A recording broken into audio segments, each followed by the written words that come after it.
अब्ला सिगां सिन्थारावनो जोंनि बासायगिरि आफा इसोरखौ रोजा रोजा धन्यबाद आरो रोजा रोजा हामबायनो अब्ला बे मोजां मोनाबिलि मोजां सम आरो खाबुखौ मेसेज पइन्ट लाबोनो थाखाय गावनि बाथ्राखौ सोलोंज्लायनो थाखाय मोजां सम आरो खाबु मोनग्राफोरखौ रोजा रोजा धन्यबाद आरो हामबायनो आं लाबोगोन गोथांनि लामा प्रेयार सेन्टारनि जानानै आं मेसेज पइन्टखौ लाबोगोन खोमसिनि बोलोनिफ्राय खारगौ होनाय बिसय फारिखौ लानानै आङो फंनैसोब्लाबो इसोरनि हिसाबै आं मेसेज पइन्टखौ लाबोनो सानदों कलसियानि 1:13 ना मानोना बियो खोमसिनि बोलोनिफ्राय जोंखौ खारग'नानै गावनि अनजाग्रा बिसयफोरनि रायजोआव बे उद्देश्यखौ लानानैनो आङो दिनैनि बे मेसेज पइन्टखौ लाबोनो सानदों आं सिगाङावनो फोरबोनियाव आर'ज खालामगोन मानोना जोङो फोरबोनि हेफाजाब नङाबा माब्लाबा फोरबोनि बाथ्राखौ बुंनो हाया बेनिखायनो आं फोरबोनियाव गुसुङै आर'ज खालामनाय Praise the Lord, praise the Lord, praise the Lord, hallelujah, hallelujah, गोथां इसोरखौ गिबियावनो धन्यबाद जोंनो गिरोजा जाहाबो बे मोजां मोनाबिलि मोजां सम आरो खाबु आफा नोङो आफानि बाथ्राखौ सोलोंज्लायनो आफाखौ मान होनो मोजां सम आरो खाबु आफा नोङो जों आफानि बाथ्रानि फारसे थांनो थाखाय खालामनाय जाबाय जोंहा गोहो आरो साहस गैया फोरबो साफ्रोम गोहो आरो साहसखौ गथायनानै होदो आफा साफ्रोम आफानि गोथारखा जोंना प्रेरणाय खालामनानै आफानि हिसाबै दिनैनिफ्राय जोंनि पापि सालाय पापि मान पापि गोसो खेबानो आफा जोंनि मोनफ्रोमबो दायामोन खेबानो बस गामोननि माबा गामोन आम्बासि आफानि हिसाबै जाथोंसै जिसु नामन आमेन जय मासि अब्ला जों फै फोरबोनि बोसोरनि फारसे थांनोसै ना कलसिया 1:13 जों सोलोंगोन खोमसिनि बोलोनिफ्राय खारग'नायनि उद्देश्यखौ लानानै जोङो सोलोंगोन कलसियानि 1:13 फोरबोआ बुंखादों मानोना आङो खोमसिनि बोलोनिफ्राय नोंसोरखौ खारग'नानै गावनि अनजाग्रा बिसारनि रायजोआव लाबोबाय आरो सेम बाथ्राखौनो फोरबोआ बुंबावदों जहन 3:16 मानोना आङो संसारखौ इसिग्राब मोनबाय आरो आंनि नायल' जाल' बिसारलाखौ आं संसाराव ओरैनो हरबाय जायहा बेखौ फोथायगोन बे आद्रि जाथारनाय नङा आरो जोबथारनाय गोथां मोनगोन बे उद्देश्यखौ जोङो सोलोंगोन अनजाग्रा लोगोफोर फोरबोआ जेब्ला संसाराव गावनि नायल' जाल' बिसारलाखौ हरबाय नाथाय बे संसाराव गाज्रि आखल आखुजों गाज्रि समायजाजों संसारा साग्लोबनानै दङमोन नाथाय फोरबो इसोरा संसारखौ बिजिरनानै नायनानै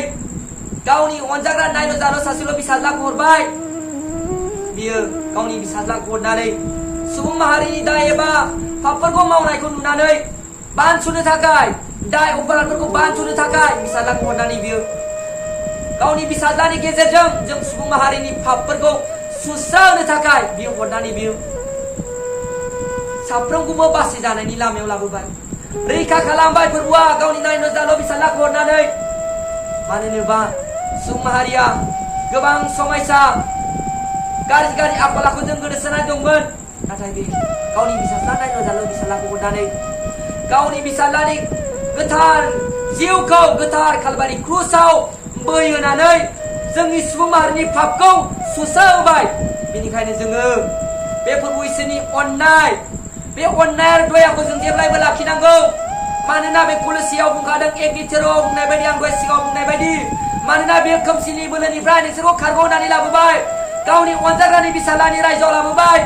फलेग्राफोर जों फै बे बोसोनखौ जोङो गोसो होनानै खोनासंनि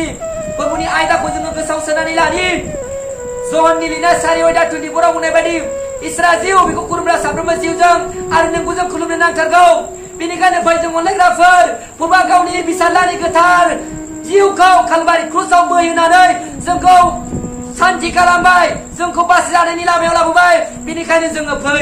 बुजिलायनि हेफाजाब होलायनि फोरबोनि थुंग्रिखौ लानानै फोरबोनि बोसोनखौ लानानै जों हेफाजाब होलायनि इसोरा जोंखाय जों साफ्रोम बेखौ जिउजों खुलुमनि मानो होनोबा जोङो बे संसाराव थैनायनि लामायाव थांबायमोन आद्रि जानायनि लामायाव थांबायमोन बे जिसु ख्रिस्टआ गावनि नायल' जाल' बिसाज्लाखौ हरामोनब्ला जोङो दिनै बेबायदि मोजां सम आरो खाबुखौ जों फोरबोखौ मान होनो मोननाय नङामोन बेनिखायनो जहननि 4:24 बुंनाय बायदि इसोरा जिउखाय बे जिउखाय जोंबो फै गोसो मोनसे लानानै फोरबोखौ मान होनि फोरबोखौ खुलुमनि फोरबोनि थिननाय बायदि जोङो आवगायनि जों फोरबोनियाव सम होनानै जों प्रार्थना खालामनि आराधना खालामनि वर्शिप खालामनि मानो होनोबा जोंनो इसोरा मोजां सम आरो खाबुखौ होखाबाय बेनिखायनो जहननि लिरनाय 7:6 बुंनाय बायदि आंनो नोंगौ लामा आरो गोथाङा आंजों नङाब्ला रावबो आफानियाव सहैया बै अनलायग्राफोर Purba जोंखौ खोमसिनि बोलोनिफ्राय खारग'नानै लाबोखाबाय बेनिखायनो फै बै गोथांनि लामाखौ होसोनि जोङो आंनो नंगौ लामा आरो गोथाङा होननानै बुंदों बे गोथांनि लामाखौ जोङो लानानै आवगायनि जिसु ख्रिस्टनि बे नैथि खेब फैनाय समाव जाहाथे जों बयबो जोङो सांग्रांथि जाखानानै हुसियार जाखानानै पुरबुनिया गोग्गोमै रोदा सुनानै जाहाथे जों बै नैथि खेब फैब्ला जोङो बयबो पुरबु जों बासायजानायखौ मोननो हानाय बायदि जोङो गोग्गोमै रोदा सुनानै थानि इसोरा जिउखा बे जिउखौ लानानै जोङो बे पुरबुनि जिउखौ रिसिभ खालामनानै लानानै पुरबुनि जिउआ जेरै थोनो बे थोननाय बायदि जों आवगायनानै जों बयबो हुसियार जानि नंगौ लामा गोथां हुसेनि अनलायग्राफोर बे समा बे मुगाया पुरबा जोंखौ मोजां समारेखा बनानै बायख'नानै लाबोखाबाय पुरबा बे मोजां समारेखा बनायखाय पुरबा बे संसाराव थानायाव जों साफ्रोमबो दायो अनलायग्राफोर गोदाव सोराव जाजानो हास्थायाखै जेसायानि फटियावनि थेराव बुंनाय बायदि गोदाव सोराव दाजा खारन आङो नोंनि सोर आं नोंखौ आंनि जैजि जाग्रा आखाइजों हमदाबाय थागोन आङो नोंखौ सहाय खालामगोन मदद खालामगोन होननानै बुंदों अनलायग्राफोर जोंहा जेबो जिंगा सिनांगौ गैया निराला जानांगौ गैया मानो होनोबा प्रभु जिसु ख्रिस्टआ मासि मोजां राव बुंदों जेसायानि गेजेरजों जोंखौ प्रभुआ मा होनदों खोमसिनि बोलोनिफ्राय खारग'नो होननानै लाबोखाबाय गोदाव सोराव जाजानो हास्थायाखै निराला जाजानो हास्थायाखै नोंनि सायाव माबा मोनसे उसुबिदा जादोंबा माबा मोनसे जिंगा सिदोंब्ला माबा गोसोआव हास्थायदोंब्ला माबा मोनसे समस्या जादोंब्ला आंनियाव फोरमायनानै हो होननानै बुंदों प्रभुआ गितमाला बोसोन बिजाबनि 8:17 बुंनाय बायदि जायफ्रा आंखौ मोनो बिसोर आंखौ मोनो आरो जायफ्रा गोसोजों आंखौ नागिरो बिसोर आंखौ मोनो होननानै प्रभुआ बुंदों बेनिखायनो जोंहा बे संसाराव थानायाव प्रभुआनो जोंजों लोगोसे दंखायो बेनिखायनो गोदाव सोराव जानांगौनि जोंहा जेबो जिंगा सिनांगौ गैया जोङो फै माबा मोनसे जिंगा सिदोंबा माबा मोनसे सिन्था जादोंबा माबा मोनसे निराला जादोंबा माबा मोनसे नांगौ जादोंब्ला माबा मोनसे गोनांथि जादोंब्ला जोङो पुरबुनियाव फोरमायनि माथाइनि 21 भाषायाव बुंनाय बायदि मा नोंसोरो फोथायनानै आन्दाज खालामबा नोंसोरो बिनाय मानिखौ मोनगोन आरो पुरबुआ बुंखादों बोसोन बिजाबनि 8:17 आं दहाय जेरैबायदि बुंदों जायफ्रा आंखौ मोनो बिसोरो मोनो जायफ्रा आंखौ गोसोजों नागिरो बिसोर आंखौ मोननो हागोन आरो बिसोरनो जि थांखिखौ आंनियाव फोथायगोन आं बिसोरनो होगोन होननानै पुरबुआ बुंखादों बेनिखायनो अनलायग्राफोर पुरबुआ खोमसिनि बोलोनिफ्राय जोंखौ खारग'नानै गावनि अनजाग्रा फिसाज्लानि रायजोआव लाबोखाबाय आरो गावनि नायल' जाल' फिसाज्लाखौ पुरबुआ संसाराव हरनानै बे संसाराव हरनायजों लोगोसे जों सुबुं माहारिनि पापखौ बानस'नानै पुरबुआ बासायजानायनि लामायाव लाबोबाय जोङो संसार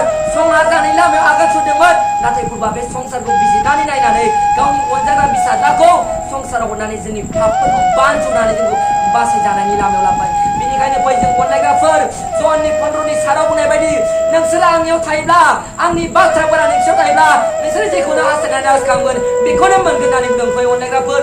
जों रोङाब्लाबो पुरबुनि रायजोनि थाखाय जों खौसे आगान सुरि पुरबुनि थुंग्रिखौ लानानै पुरबुनि बाथ्राखौ लानानै जोङो सोलोंलायनि अनलायग्राफोर बे मुगाया जोंखौ पुरबुआ खावलायदों नोंसोर गोदाव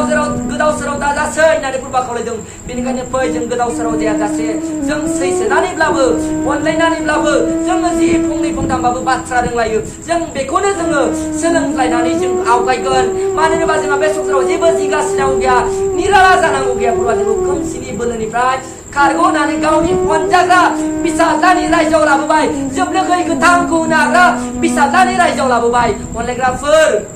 आङो पुरबुनि बोसोनखौ पुरबुआ जेरै फोरोंबाय पुरबुआ जेरै थोनबाय जों